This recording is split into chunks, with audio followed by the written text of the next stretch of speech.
Bollywood Badshah Shahrukh Khan craze గురించి ప్రత్యేకంగా చెప్పాల్సిన అవసరం లేదు. ఆయన సినిమా వస్తుందంటే బాక్సాఫీస్ వద్ద కాసుల వర్షం కురవాల్సిందే.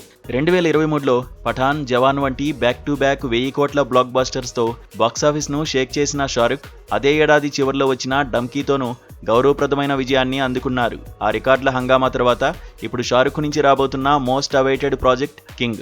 సిద్ధార్థ్ ఆనంద్ దర్శకత్వంలో ఎంతో ప్రతిష్టాత్మకంగా తెరకెక్కుతున్న ఈ సినిమాపై అంచనాలు ఆకాశాన్ని తాకుతున్నాయి. తాజాగా ఈ సినిమా నాన్ థియేట్రికల్ బిజినెస్ కి సంబంధించిన ఒక క్రేజీ అప్డేట్ బాలీవుడ్లో తీవ్ర చర్చనీయాంశంగా మారింది.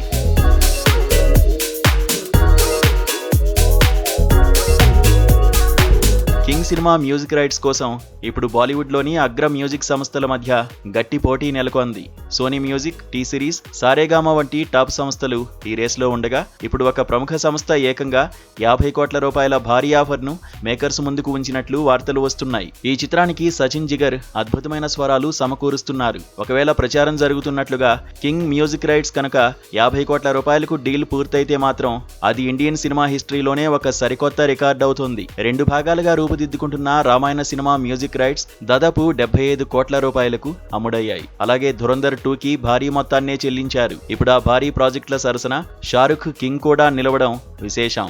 ఇక కిల్ సినిమాలో తన విలన్ నటనతో దేశవ్యాప్తంగా గుర్తింపు తెచ్చుకున్న రాఘవ్ జుయల్ కింగ్ లో ఒక కీలక పాత్రలో నటిస్తున్నారు. అయితే ఇందులో కూడా రాఘవ్ జుయల్ విలన్ గానే నటిస్తున్నాడంటూ జోరుగా ప్రచారం సాగింది. ఈ వార్తలపై రాఘవ్ జుయల్ స్పందించాడు. కింగ్ లో తాను విలన్ గా నటించడం లేదని, ప్రచారంలో ఉన్న వార్తల్లో నిజం లేదని స్పష్టం చేశాడు. అయితే కథలో ఎంతో ప్రాధాన్యత ఉన్న ఒక పవర్ఫుల్ పాత్రను పోషిస్తున్నట్లు తెలిపాడు.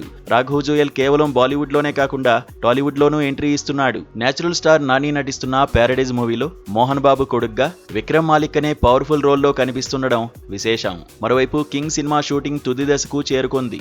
దాదాపు చిత్రీకరణ అంతా పూర్తయిందని, కేవలం ఒక 15 రోజుల షూటింగ్ మాత్రమే బ్యాలెన్స్ ఉందని సమాచారం. మరోవైపు పోస్ట్ ప్రొడక్షన్ పనులు కూడా శరవేగంగా జరుగుతున్నాయని చిత్ర బృందం తెలిపింది. ఈ సినిమాలో షారుఖ్ ఖాన్ కుమార్తె సుహానా ఖాన్ ఒక ప్రధాన పాత్రలో నటిస్తుండటంతో ఈ సినిమాపై మరింత హైప్ నెలకొంది. తండ్రి కూతుళ్ల కాంబినేషన్ లో వస్తున్న ఈ యాక్షన్ థ్రిల్లర్ ను క్రిస్మస్ కానుకగా డిసెంబర్ 24న ప్రపంచవ్యాప్తంగా గ్రాండ్ గా ప్రేక్షకుల ముందుకు రానుంది. అయితే రిలీజ్ ముందే 50 కోట్ల రూపాయల మ్యూజిక్ రైట్స్ ఆఫర్ తో రికార్డుల వేట మొదలుపెట్టిన కింగ్ బాక్సాఫీస్ వద్ద ఎలాంటి ప్రభంజనం సృష్టిస్తుందో చూడాలి.